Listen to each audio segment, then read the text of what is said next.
পুরুষ কখনো প্রিয়জন হয় না, মৃত্যুর আগে পর্যন্ত প্রয়োজন হয়ে থেকে যায়।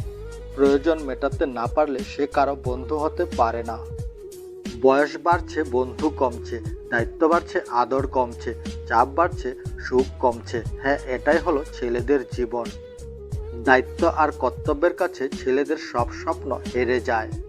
মেয়েদের হাসি খুব সুন্দর, কারণ তারা মন থেকে খুশি না হলে হাসে না। আর ছেলেদের কান্না খুব দুঃখের, কারণ তারা খুব বেশি কষ্ট না পেলে কাঁদে না।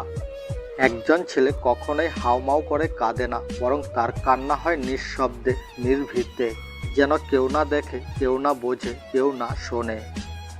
সদ্য কৈশোর পেরিয়ে যৌবনে পা রাখা ছেলেটা প্রচণ্ড উল্লাস নিয়ে জীবনের স্বপ্ন দেখতে শুরু করে, অথচ শেষ পর্যন্ত কত স্বপ্নকেই গলা টিপে হত্যা করতে হয়।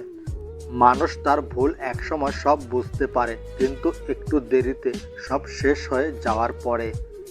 সফলতা ছাড়া এই ভদ্র সমাজে আমাদের ছেলেদের কোনো মূল্য নেই। মিথ্যা হাসি দিয়ে কষ্টগুলোকে লুকিয়ে রাখবো আর কত। উপরটা তাজা দেখা গেল, ভিতরটা আহত। সেই বেশি হাসে যে গোপনে কাঁদে, সেই বেশি নিজেকে হ্যাপি দেখায় যে নীরবে একা থাকে। সেই বলে সুখের কোনো অভাব নেই, যার জীবনে কষ্ট ছাড়া আর কিছুই নেই।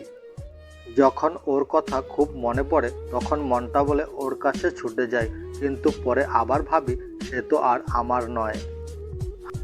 পুরুষ কখনো প্রিয়জন হয় না, মৃত্যুর আগে পর্যন্ত প্রয়োজন হয়ে থেকে যায়। প্রয়োজন মেটাতে না পারলে সে কারো বন্ধু হতে পারে না। বয়স বাড়ছে, বন্ধু কমছে, দায়িত্ব বাড়ছে, আদর কমছে, চাপ বাড়ছে, সুখ কমছে। হ্যাঁ, এটাই হলো ছেলেদের জীবন। দায়িত্ব আর কর্তব্যের কাছে ছেলেদের সব স্বপ্ন হেরে যায়। মেয়েদের হাসি খুব সুন্দর, কারণ তারা মন থেকে খুশি না হলে হাসে না। আর ছেলেদের কান্না খুব দুঃখের, কারণ তারা খুব বেশি কষ্ট না পেলে কাঁদে না।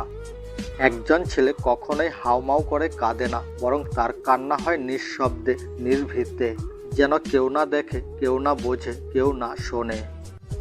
সদ্য কৈশোর পেরিয়ে যৌবনে পা রাখা ছেলেটা প্রচণ্ড উল্লাস নিয়ে জীবনের স্বপ্ন দেখতে শুরু করে, অথচ শেষ পর্যন্ত কত স্বপ্নকেই গলা টিপে হত্যা করতে হয়। মানুষ তার ভুল একসময় সব বুঝতে পারে, কিন্তু একটু দেরিতে, সব শেষ হয়ে যাওয়ার পরে।